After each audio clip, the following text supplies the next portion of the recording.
time, I'm going to introduce a few people that have been orchestrated in making this a successful evening for us. We have Criteria Towns, who's our face manager for the Rock Island Network. Criteria, where are you? We have some other colleagues, Carl, and we have some other network face managers here at this time. But before we can start, I want to introduce two people. Phil Hampton, I want you to come on up, and he'll be followed by Adam Anderson. And then we'll begin to have the testimonies from our schools. Phil and Adam. Good evening, everyone. Good evening again, everyone. So, it wasn't really on the program, but I'm glad to have an opportunity to say something. First, we want to thank Reverend Kreider, who's been a part of the Chicago Public Schools over the years, for opening up this space and allowing us to be here. We see several other pastors that are here that work with Chicago Public Schools. We appreciate that. We also recognize the several elected officials that are here. I am on Barbara Burbennett's cabinet, or I'm on her team, and I have made almost all of the meetings, unless it's been duplicate meetings, across the city. And I think it's important for you to know that your input really matters, that this meeting, once you're going to receive some information that really will let you know the number of schools that began in this network within this process that fell under this utilization number, and you'll see that that number has declined, and the number of schools that are still under consideration. And we hope that you take this opportunity tonight to really give us concrete input to help us form a decision as we move forward. The decision, a final decision has not been made. The final decision has not been made, so that's why this meeting is so important. Young lady, Ms. Mazzullo, who's here, to the left is our official court reporter. You see she's already taken notes. She is going to be here taking notes on every individual that speaks. That will be formulated into a report that goes directly to Dr. Bird Bennett to help us make a decision relative to the number of schools and how we could potentially recommend any actions in this area. We appreciate that with Dr. Saffo's leadership, we appreciate how we as CPS have been respectful towards you, and we appreciate how you have received us. We know this is a very contentious issue, but we do acknowledge and appreciate how we've been able to have this conversation in a way that is productive. So we thank you. Next I'd like to invite Mr. Adam Anderson, who is our Chief Officer of Strategy. He's going to talk about the document that you should have in your hand, and which will explain how we have gotten to this point. Adam. Good evening, everybody. I want to first echo the thanks for all of you to be here tonight. Parents, teachers, community members, school leaders, and especially the students that are here. I know that these conversations that we continue to have are challenging conversations, but know that everybody up here, just as I know everybody out there, believes that every student can and should have access to a high-quality education, and at the end of the day, that's what we're all here for. So special thanks to the students that are here. I'm going to very quickly walk through the handout that you all should have received and talk a little bit about where we are in the process. The front page of the handout, which has a list of schools on one side, on the left, and some criteria, and a list of schools on the right, is a criteria that's shown in the middle is what we have heard from a number of meetings, both through the Commission on School Utilization as well as our first round of meetings. We developed this criteria to help narrow down the list of schools that are under consideration citywide. That number went from 330 citywide to 129, 6 of which are in the Rock Island network. Now, I want to emphasize one point. Those 129, just as the 6 in Rock Island, are not currently recommended for closure. We are not planning on closing 129 schools. We're not planning on closing all 6 schools in Rock Island. We do not have a number in mind. Tonight is a continuation of the conversation. Now, I'm not going to read all the criteria, but I want to emphasize a couple of points that we heard specifically from the Rock Island Network. One of the things that we heard was that there are a number of schools throughout the city that, while they might be underutilized, their performance is improving and increasing. We should be trying to get those schools more students, so schools such as Mount Vernon, Bennett were removed from the list of Rock Island. We also heard a number of concerns about if a school is isolated and that school is closed, that those students, as well as future students, would have to travel a long distance to get to their neighborhood school. So we added some criteria to remove schools such as Fort Dearborn, which are isolated. So again, this is feedback that we heard both through the commission as well as through our first round of meetings that we have applied. Now, for the 6 schools that remain, I do again want to emphasize these schools that are here tonight are just for further conversation. We did hear a lot of good feedback from these schools in the initial round of conversations.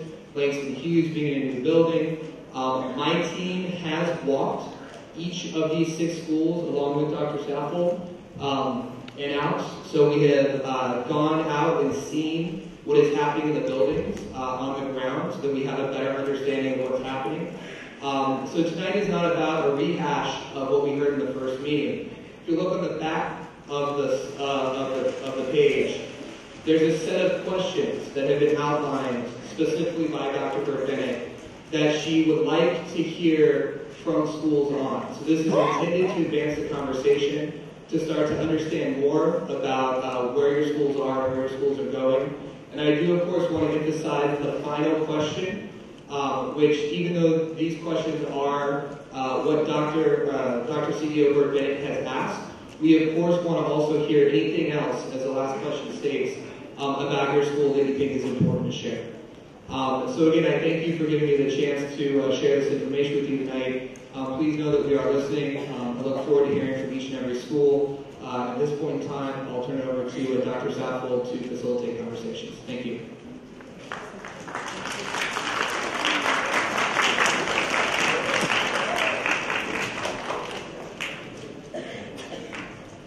So we're going to begin tonight with Fernwood. Each school will have 10 minutes to present.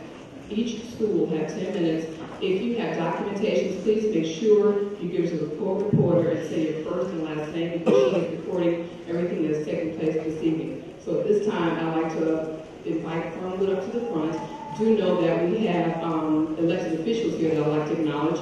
First of all, I see Madam Shea on the wall. Matt, would you like to come on up and say anything?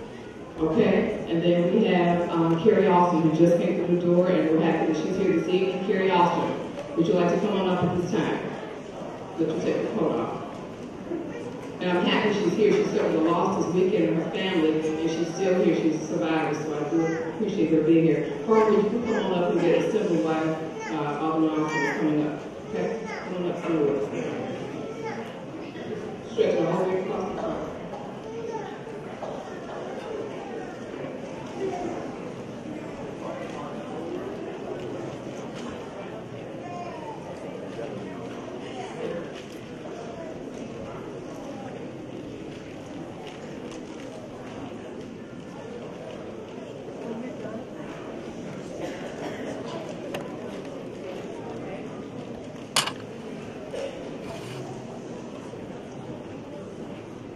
While they are assembling themselves, let me first say, first giving our praise and honor to God, who is truly the head of my life, because the God that I serve allowed me to be here today to support my schools, yes, ma'am. even upon the passing of my brother. Yes, ma'am. I know that my brother's gone on home to glory, but I know that this was just as important. This was more important for me because all of our children that are in the schools are important to me. My brother had 14 grandchildren, and I got 28. So that was something that we spoke about quite often in our homes. So, but let me start in regards to Fernwood. I know that there are critical issues that are before us, but let me say this. In every school of mine that come up here, I'm going to repeat it over and over, over and over and over and over.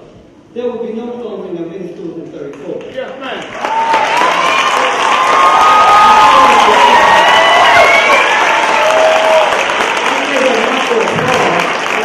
Because our schools are doing great things. But yet still you want to clause because unattended or low attendance. But they are performing. So if they are performing, why are you taking these over dangerous lines? My kids at Fernwood are going to have to go all the way to either Everest or will have to go all the way down to Wacker. So that's not going to happen. You're not going to take any of my children in 34.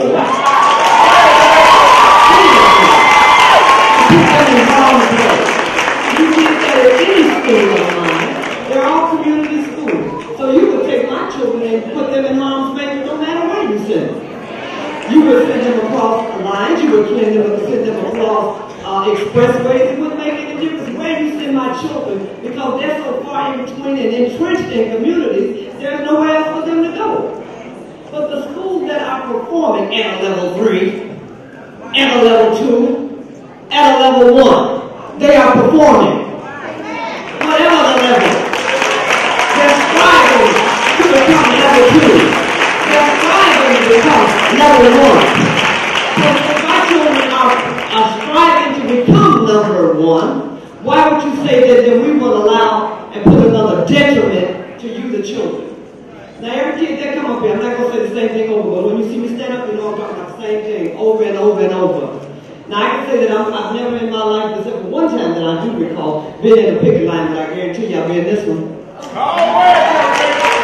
If we're going to close my school, because those children that God has allowed me to be charged over, I have to fight for them every single day, no matter what day of the week it is.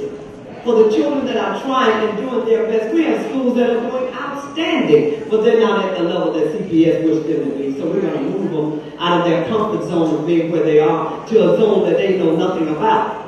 You would rather allow them to go into harm's way opposed to allowing them to stay where they're at and grow. Right, right. You don't want to do that, so you want to say, well, we're going to close this school, we're going to put them in this school.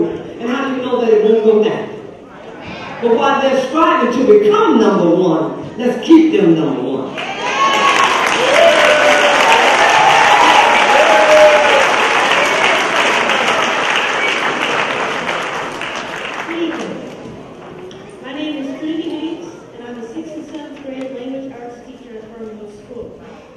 In my 14 years of teaching at Fernwood, yes, I have seen the enrollment decrease. However, our school's academic achievements and test scores continue to increase. The Fernwood community is bewildered as to why we remain on the list, where we are in compliance to utilization metric 5. Our utilization rate is not 67%, but 71.6%. So right there, we should be taken off the list.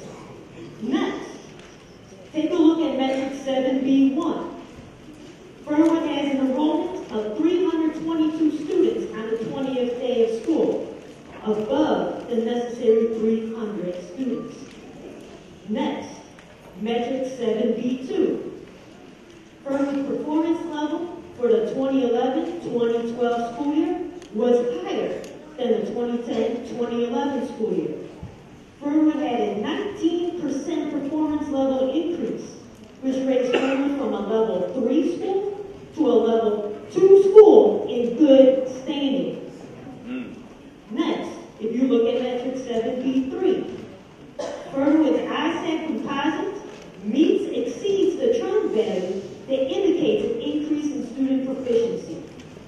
Fernwood has had a composite increase of 13 percentage points over 5 years, which equates to a 12+ 7.5 trend over 5 years and a plus 5.8 trend over 4 years. Lastly, if you take a look at metric 7B4, students at Fernwood are performing at or above their peers in reading and or math for each of the last 3 years.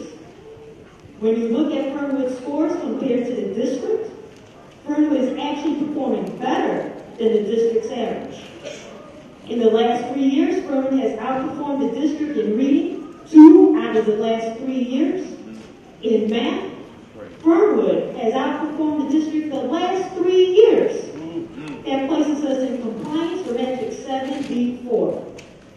Once again, Fernwood is in compliance when it comes to the criteria for the utilization metric 7B. Fernwood is a level 2 school on the rise.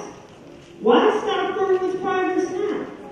Let us continue our mission in giving a great quality education to our Fernwood students and give us that chance at becoming a level 1 school. Next, Mr. Mason will inform you about how we are going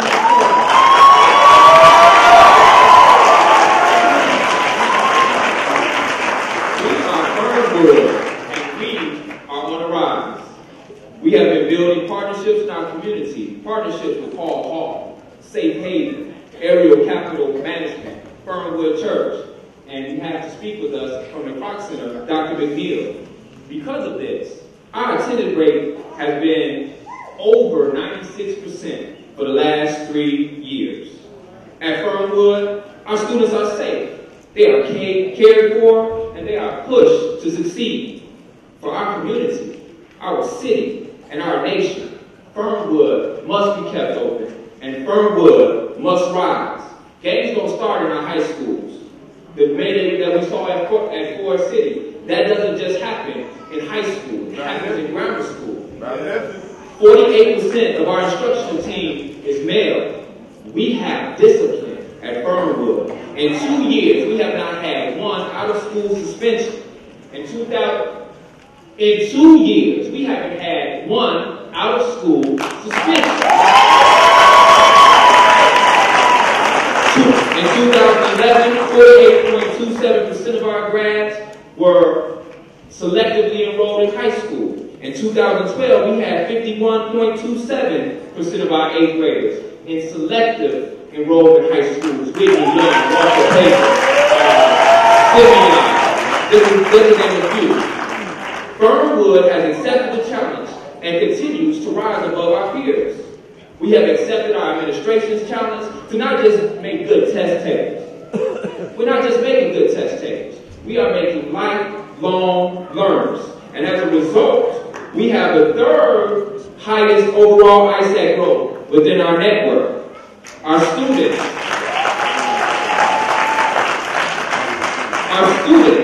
are on track to graduate, and that has risen from 49% to 71% in 2012. Fernwood is on the rise, but I am here to tell you, just as in our community, we cannot accept this. We are not satisfied. Over 50% of, we are not satisfied. Let me slow down. We challenge this panel. We challenge the CEO respectfully. We challenge CEO Barbara Burr Bennett. You stated, and we respectfully quote, schools on the rise will not be closed. Fernwood's mission is CPS's mission. We at Fernwood Elementary School are dedicated to providing a world-class education for every child. Please allow us to continue this mission. At this time, I would like to bring up Dr. McNeil from the Croc Center, one of our partners that we have been building in our community.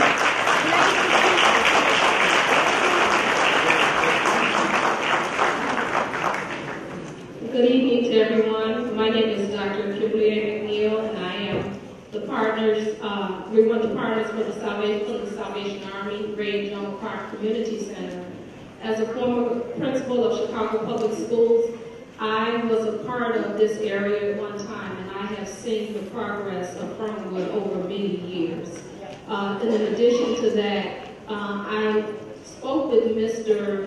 Towner and his assistant principal. They came when the Croc Center opened, and they asked us, what can we do to ensure that our students have something else to do to balance what it is that they're doing? And so one of the things that we came up with, I talked to him about writing a proposal on behalf of the school. He wrote a proposal. I submitted that proposal to our board of directors as well as CPS. The proposal was honored, and as a result of that, the students will be coming to the center twice a week to work, to swim, to do sports, to do a lot of different things. I think that looking at the data, that Fernwood has more than shown that they are excellent school with excellent growth, and we just want to be the balance. And so I hope that you will reconsider, not just for Fernwood, but for all the schools here. Thank you.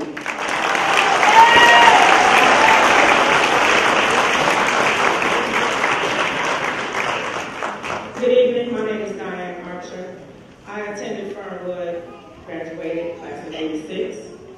I'm here speaking for the safety of our children as well as representing all the parents.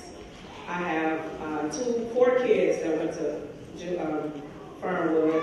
2 are still here, 2 graduated. I have at least 2 other generations that was here. Just like the rest of our parents, we have 4 and 5 generations of people that attended Fernwood. Fernwood has been our home to some students. We open our school in the after school so they can get off the street on the weekends. They can come play basketball. And the safety is what we are mainly concerned about. I don't want my child going across the tracks or have to go over the bridge. I want my child to be safe. I know Fernwood has a safe haven school because we have a lot of parent patrol. We have other alumni that come and they work for Fernwood. They ensure that our kids are safe when they're going home. They're down 3 and 4 blocks each way, north, south, east, and west, going all around the school to make sure that our kids are safe. So that's what I'm talking about. All the parents, if you can look around and you see all our banners, everything, we are strong and we're going to stand together. We're not going to let this happen.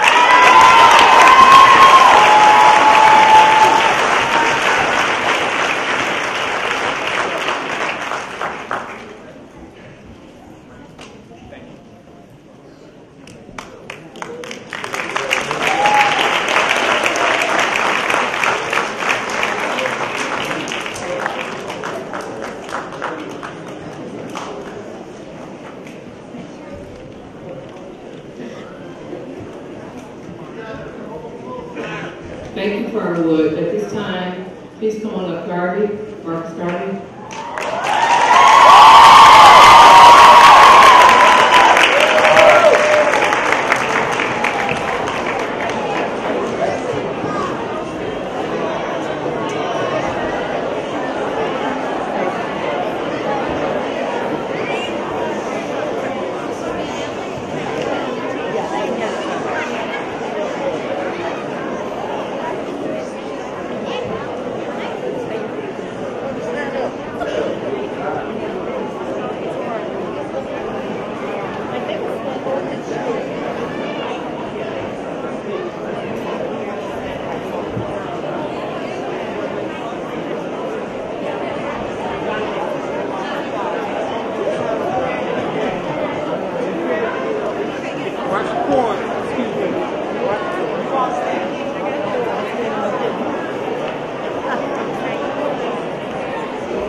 While Garvey is getting assembled, I'm going to ask Alderman Lewis to come on up at this time. We have another elected official, all members, come on up while guardians can assemble.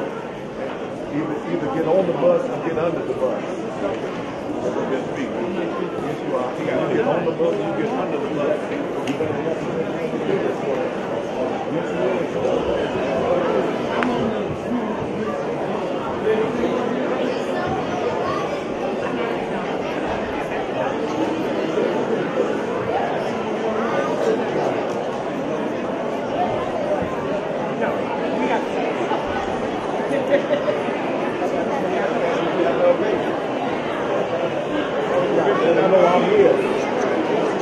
Good evening, everybody.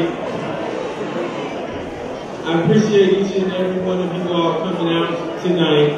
As you all know, I'm Alderman Howard Brookins, and I'm one of the commissioners that sits on the board. I want you to know that your voices are being heard, and we will continue to be resolute with respect to the situation. Because of you all, as you all know, the number has changed from approximately 329 schools that were initially on the list, and it's gone down to the 129 that was reported, and that number will continue to be refined.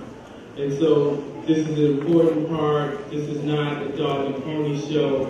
We are actively listening to you all, and your voices are being heard. So thank you.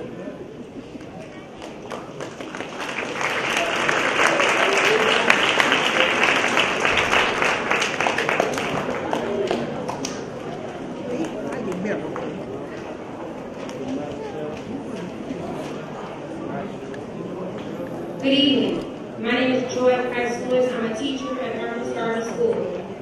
Schools that are on the rise, criteria B.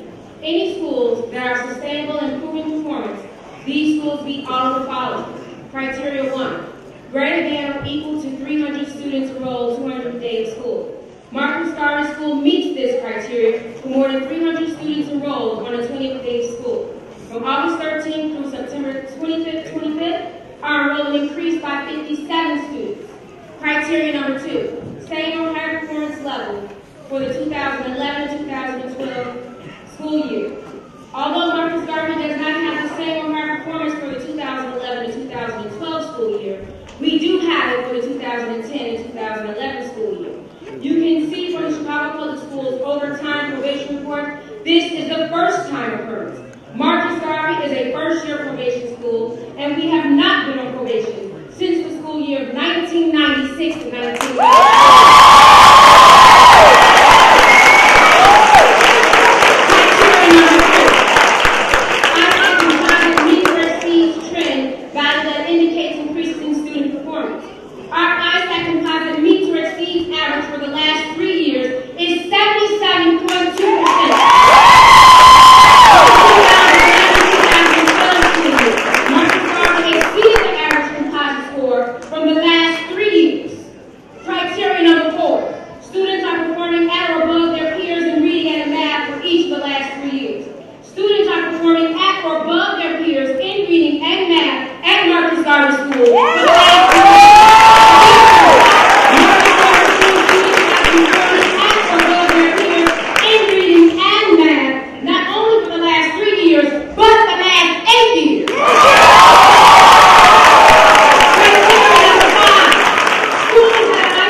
The 22nd District Gang boundary line ends at 104th Street. Sending our students across the line to the other nearby neighborhood school would send them into People Nation,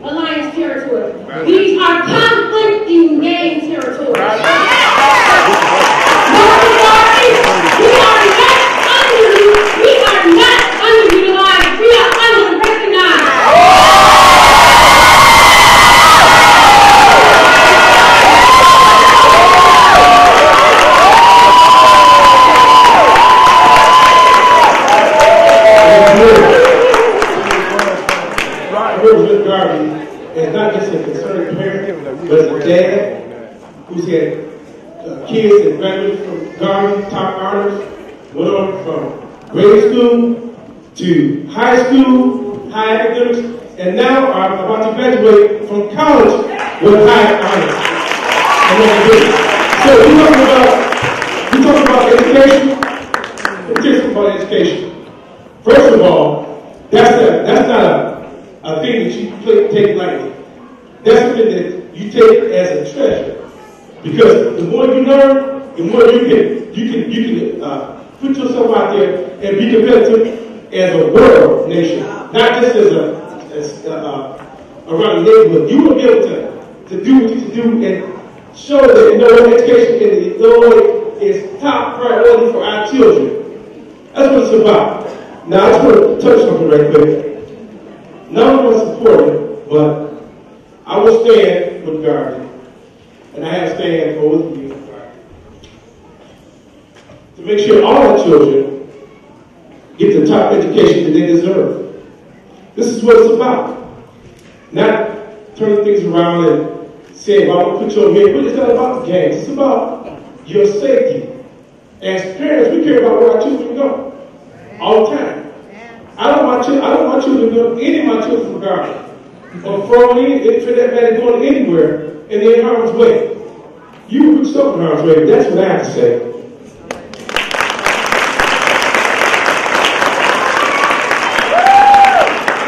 Go ahead, Jamari.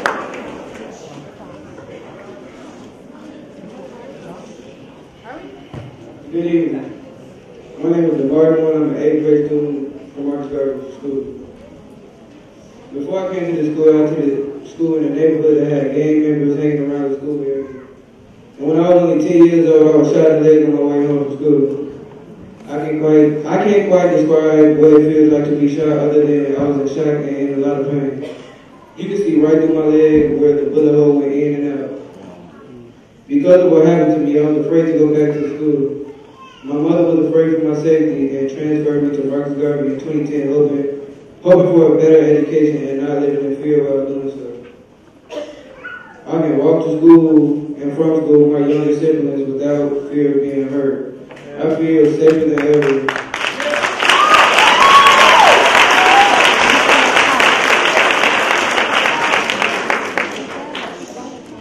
The neighborhood is better and I don't have to cross any gang line just to get to school. I no longer have to avoid crimes that have carried over from an unsafe neighborhood to classrooms and halls. My mother, aunts, my grandmother, and my uncles graduated from Marcus Garvey, and I wanted myself and my siblings to be educated in the same safe environment. Marcus Garvey is a safe environment and should remain open. Students deserve the opportunity to learn, and parents need to know their children is safe.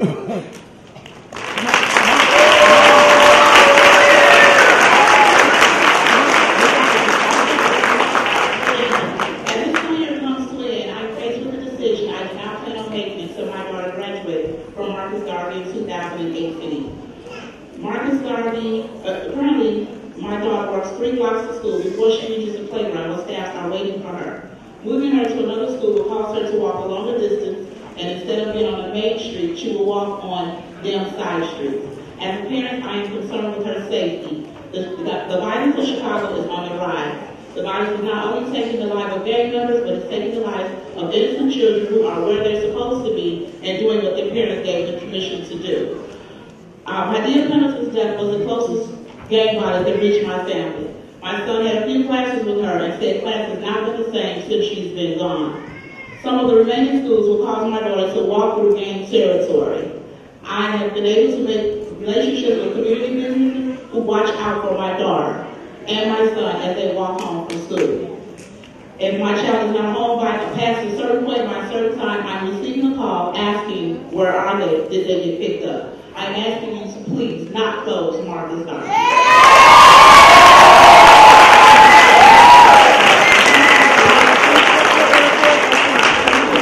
name is Sean Johnson. I am in 3rd grade at Marcus Garvey School. I used to attend a private school before coming to Marcus Garvey. At first, I didn't want to leave leave my old school because I thought Marcus Garvey School would be like other public schools. I thought that the school would be full of violence. I believe that Garvey will be dangerous with kids fighting every day, bringing weapons to school, along with gangs hurting and threatening students. However, I found out that Garvey was a great school to be at. I feel safe inside my school. And there is structure. I love the fact that there is structure because clear rules are set and expected to be followed. For example, we do not talk in the hallway because the hallway is considered zone 0. Garvey is a safe environment for kids to learn and be the best that they could be. I feel safe at Marcus Garvey because we use social emotional learning skills to solve our problems. We learn how to show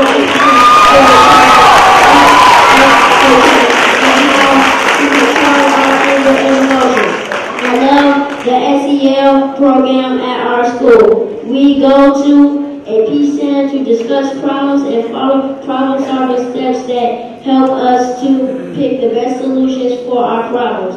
We were featured on Fox 32 News last year for SEL, and I was featured in a video for the Collaborative for Academic, Social, and Emotional Learning Organization, which is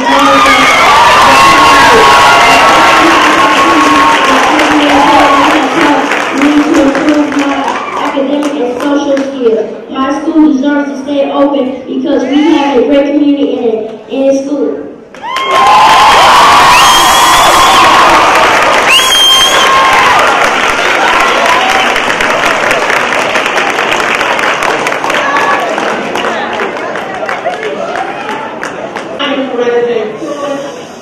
Wife of Mr. James Pruitt, chairperson of the local school council. The first issue we want to drive home is the ideal capacity number that CPS is using to calculate our utilization. And that is criteria number 5 that's highlighted on your handouts. The school has a utilization rate of 70% or higher. CPS inaccurately calculates that Wendell E. Green has 21 classrooms. We in fact have 16 classrooms at Wendell E. Green Elementary. This miscalculation incorrectly adds 120 students to the formula used to determine ideal capacity. The problem is the misinterpretation of the blueprint. In our handout, you can see the floor plan of the school indicating where the discrepancy lies.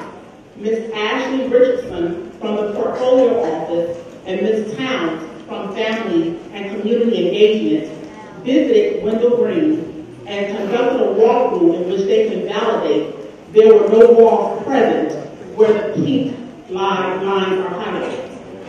The blueprints show girders used by engineers and architects for construction, not walls for classrooms. Let me reiterate that Wendell E. Green Elementary has 16 classrooms, not 21. And our ideal capacity is 360 students, not the inaccurate number of 480. Our school, therefore, is over the 70% threshold for utilization criteria.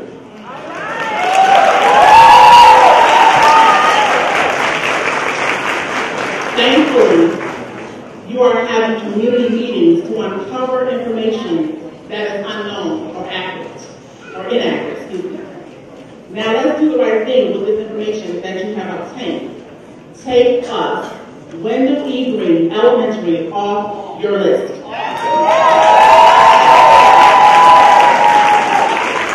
Once again, the ideal capacity number is wrong, making the utilization number wrong.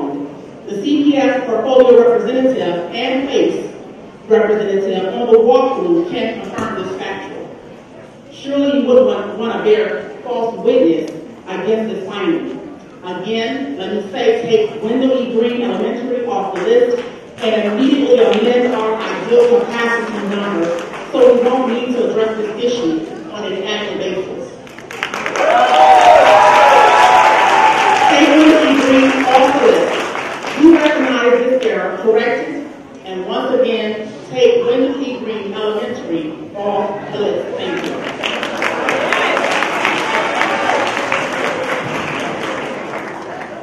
Good evening, everybody.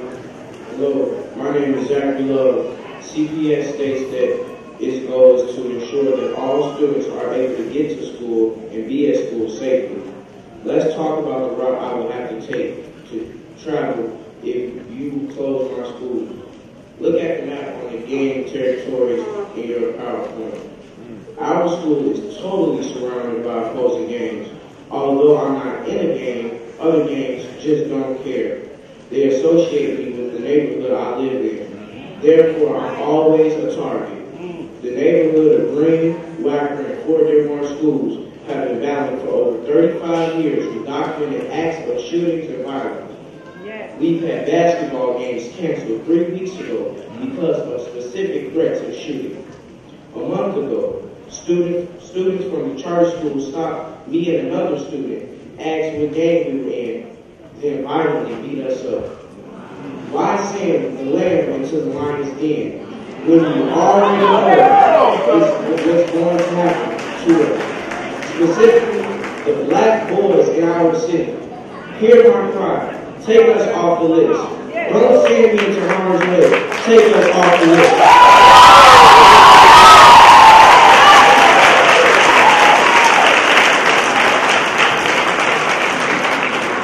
Hi, my name is Dorothy Good, and I'm here to represent the Green School.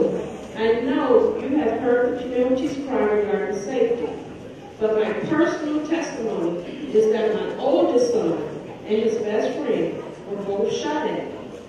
By the grace of God, my oldest son was not hit, but his best friend was struck in the face. The feeling that I had in that day, I cannot describe. I want my child, I have my youngest son that wouldn't be Green.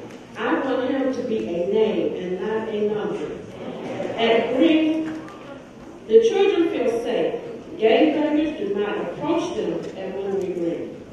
After school, the children from Green have a safe environment as the after-school programs for the boys and girls held at Trinity All Nations Church that is right across the street from Woodbury Green School. Asking us to allow our children to attend either of the schools, west, east, or north of Green School, is totally unacceptable to me and every other parent with children at Green School. We should not have to tolerate the gang issues or the safety issues as you are asking us to do. With all of the violence and deaths of children occurring in other areas, I cannot believe that you're even considering making our children leave the safe environment we have here at Woodbury Green School. Please take us off the list.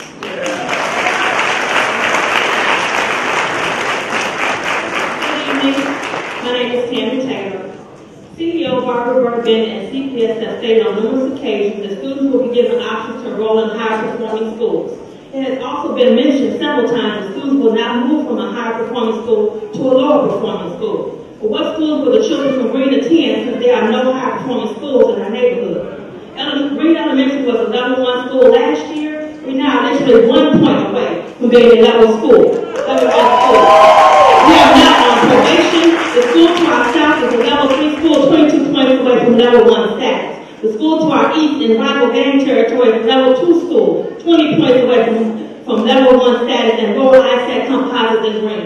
The school to our west, CICS Longwood Charter, is a level 3 school, 27 points away from level 1 status. The next school west of the charter is the Magnet School, level 2 and 7 points away from level 1 status. The school to our north is in rival gang territory, is level 3 and 22 points away from level 1. Where will the children from Green go? Where are the high performance school options? CPS states that no school level 2 on the rise will close. How much more on the rise must we be if we are 1 point away from level 1? We can't